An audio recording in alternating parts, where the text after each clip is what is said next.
Atenção, editor, esse é o Educação em Debate, episódio 4. Nesse daqui a gente vai falar sobre o pensamento lógico. Vamos nessa. 3, 2, 1. Bem-vindo de volta ao Educação em Debate, espaço criado pelo Invoz para discutir temas importantes para educadores e estudantes brasileiros, um podcast que traz conteúdos que conversam com os temas debatidos no Congresso de Educação Invoz. Realizado desde 2019, o evento chega à sua 4ª edição, preocupado em como a formação educacional dos estudantes brasileiros será capaz de torná-los aptos a interagir cada vez mais com a tecnologia para atuar profissionalmente com ela e em atividades que vão demandar mais a capacidade de refletir e tomar decisões a partir de dados. Eu sou Rui Gonçalves, sou jornalista e diretor de cultura do Invoz. E comigo, nos próximos episódios, está a consultora educacional Edna Borges. A Edna é proprietária da Manacá Educação e desde 2018 trabalha em projetos de formação e desenvolvimento de educadores e estudantes promovidos pelo Instituto Ayrton Senna. Esse é o nosso 4º encontro e aqui a gente vai falar sobre o pensamento lógico, levantar hipóteses para buscar soluções. Edna, bem-vinda de volta e me diga como é que a gente faz esse processo, como é que a gente estabelece. A gente já falou de criatividade e pensamento crítico, que dá para desenvolver. O pensamento lógico, ele também pode ser desenvolvido? Ah, com certeza. Eu digo que o que não pode ser desenvolvido, tudo pode, desde que a gente tenha no processo uma palavra sempre chave, Rui, intencionalidade. A gente sempre, eu costumo dizer que o professor, o educador, ele sempre teve nos seus planos de aula ou sempre teve na sua sala, nas suas práticas, de forma intuitiva, o desenvolvimento, seja da criatividade, seja do pensamento crítico, seja do foco, ou seja até de um levantamento de hipótese, quando ele pede para os meninos trazerem algumas questões, né, de forma livre. O que a gente não tinha? A gente não tinha a intencionalidade do processo. A gente não tinha isso claro para que isso fosse para o nosso planejamento. E tem uma questão no Congresso, quando vocês falam, a partir de levantamento de dados, a partir de evidências, a intencionalidade, ela me traz os dados, a intencionalidade, ela traz os resultados. Então, eu consigo acompanhar. Quando eu trago essa intencionalidade, seja para levantamento de hipóteses, quando os meninos vão trazendo, e eles conseguem perceber ao longo do caminho, ao longo do processo, se eles vão ou não atingir o seu objetivo, eu consigo ir mudando aquela situação. Então, eu consigo, a partir de dados que eu vou observando, por quê? Porque eu tenho um objetivo traçado. Então, não é à toa que a gente tem os objetivos de aprendizagem, não é à toa que a gente tem habilidades específicas para serem desenvolvidas, é para que a gente possa acompanhar ao longo desse processo. Então, se eu estou atento ao longo desse processo, que tem uma intencionalidade de desenvolvimento, eu consigo, de fato, fazer os ajustes necessários para se chegar no resultado esperado. Então, perceba que a virada de chave aqui pode ser simples, pode ser só uma palavra, mas é uma palavra que traz toda a diferença para o processo, né? Sem a intencionalidade, eu não tenho dados para medir. Sem a intencionalidade, eu não sei exatamente o que eu estou medindo, o que eu estou olhando. Essas palavras, né, de dados e evidências, eu ouvi muito da boca do Mozart Ramos, uma vez que eu entrevistei o Mozart na sede do Instituto Ayrton Senna. E ele repetia com muita ênfase. Ele falou assim: eu preciso tomar decisões baseadas em dados e evidências. E o ambiente escolar me oferece isso. Eu preciso aprender a lê-los. Eu preciso aprender a captá-los. E aí a gente está falando de uma profissão que, teoricamente, não era uma profissão das mais tecnológicas do mundo. Quer dizer, sentar na frente de um professor e receber uma aula, não... O máximo de tecnologia que existiu durante muitos anos foi giz e quadro negro, né? E aí a gente vem com essas palavras de dados e evidências. E o professor precisa trabalhar com isso. E isso, ele precisa, além de aprender e trabalhar com isso, permitir que os seus estudantes desenvolvam essas habilidades, porque o mundo exige que você trabalhe cada vez mais com dados e evidências. Agora, Edna, se o professor não estava acostumado a fazer isso, como é que ele vai ser capaz de aprender e ensinar isso ao mesmo tempo? É que a gente precisa dar um passo atrás. presta atenção. Uma coisa de professor, hein? Presta atenção. O dado por si só não vai me dizer nada.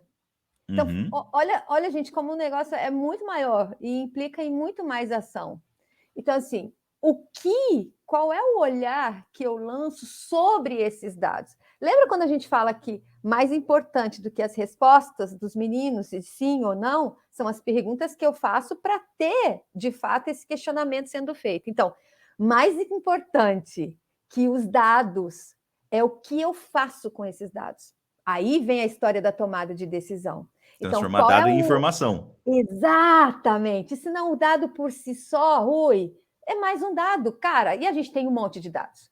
A gente tem vários números, a gente tem várias coisas que a gente pode olhar. Agora, a grande questão que de fato vai ser transformadora é ajudar esse profissional, seja ele na sala de aula, então eu não estou falando só do professor, na sala de aula, na gestão de uma escola e na gestão, seja de uma regional, de uma secretaria de educação, a como eu faço a leitura desses dados.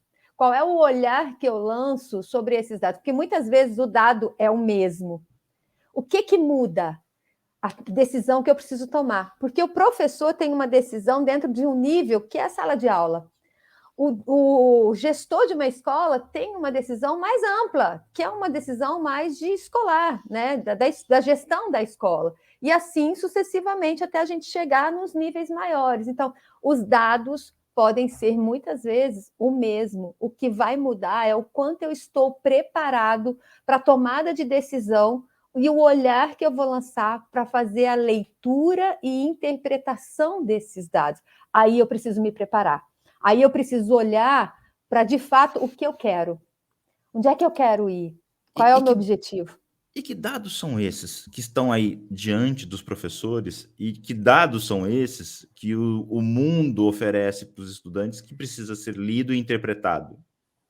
Vai muito além das notas e vai muito além da frequência. Até a frequência ela é um dado extremamente importante, mas o professor sabe, de fato, não tem ninguém que conheça melhor a sua sala de aula do que o professor. Então, se a gente tem um movimento hoje, pós-pandemia, ou até mesmo durante a pandemia, hoje a gente tem um olhar muito ampliado sobre o que a gente precisa estar olhando na educação. A gente precisa estar olhando para além do 10, muito além do 10, ou muito além do 2 ou do 3, e aí eu volto de novo para a história do componente curricular, dos novos componentes curriculares, da inserção das competências gerais na base. Para quê? Por que ela chama a nossa atenção? Para que essas competências, esse processo de ensino-aprendizagem que acontece dentro da escola, faça sentido na vida desse menino. Então, como é que conversa o que eu aprendo na escola com o que eu vivo na minha vida? Então, para a gente falar de levantamento de hipóteses, para a gente falar de ser criativo, ter um pensamento crítico, a matemática precisa fazer sentido na minha vida, Rui. Não dá para decorar. Não é só decorar. A língua portuguesa é muito mais do que saber ler. É saber interpretar. Né? A gente falou sobre isso. Então, assim, saber interpretar uma informação, né? Saber olhar para essa informação, de fato, com um olhar mais crítico sobre ela. É a leitura com que eu faço. Então, o processo ele vai para além. Os dados não são meramente cognitivos. Eles são sociais, eles são emocionais, eles são culturais. Eles são, de fato, nesse olhar integral. A gente só vai conseguir fazer uma política de educação integral com sentido para cada um de nós quando a gente olhar para essas dimensões todas de forma estruturada e com esses dados todos aí no balaio. E aí a gente tem, nasce aqui, acho que fica bem claro a percepção de que a gente está falando duas palavras repetidas vezes, e elas conversam com o universo daquilo tudo, dos conteúdos que são trabalhados em sala de aula. E quando a gente fala interpretar, a gente está falando da leitura, né, que pode ser a leitura de um texto ou a leitura de algo visual que está na tua frente. E para você interpretar, você precisa ter repertório, e isso vem muito de humanas, do lado de humanas de tudo aquilo que você ensina, não só da língua portuguesa, mas de todos os conteúdos de humanas. E quando você fala de dados, você está falando mais do lado, do lado das exatas, né? Você está falando do lado da matemática, você está falando do lado da física, você está falando do lado da química, e aí a gente fala trabalhar com dados e evidências, trabalhar com dados e evidências e interpretá-los. Ou seja, esse processo todo, ele acontece dentro de todas as disciplinas. Só que a gente não consegue ver as disciplinas como uma coisa, como um conjunto, como um grande grupo, como a gente está tentando trabalhar dentro de sala de aula. A gente também precisa mudar essa visão? Total. Essa é uma das grandes exigências para que a gente possa, de fato, fazer essa política de educação integral acontecer, porque senão ela vai ficar linda no papel, e ela sempre fica linda no papel. Pensa que esses documentos orientadores têm sempre textos maravilhosos, né? Quem escreve, escreve muito bem, então você vai ler, você fala, meu, que lindo isso! Mas como eu faço essa transposição dessa lindeza do texto para a prática na sala de aula, com todas as dificuldades que a gente sabe, com salas de 40, com salas de 45, com dificuldades de uso de equipamentos. Então, assim, como é a grande questão. O como vai exigir de cada um de nós esse olhar para o local, esse olhar, por isso que vem um documento orientador de cima, eu faço esse olhar para um nível estado, chego no município. Quando ele chega no município, eu preciso ainda fazer uma transposição para a minha sala de aula, que dentro daquela realidade municipal ainda é diferente.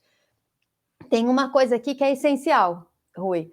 A interpretação, a leitura precisa e necessita que eu tenha profundidade. Então, não adianta a gente achar que a gente vai ler todos esses documentos de forma rasa e falar, tá tudo bem, agora eu já sei todos eles, conheço todos eles, estou sabendo. Não, precisa de profundidade, precisa de mergulho, precisa de estudo, precisa de formação continuada do professor, entende? Esse professor só vai conseguir, de fato, fazer com que isso aconteça quando isso passa a ter significado para ele. E para ter significado para ele, precisa, sim, de uma política de formação continuada desse professor, né? Para que ele possa ter momentos em que ele consiga aprofundar nesse conteúdo. Só assim ele consegue transportar e fazer essa transposição do conteúdo lindo para a prática na sala de aula. Então, existem algumas necessidades que ainda são lacunas muito sérias no olhar das nossas formações aí de educação, na área da educação.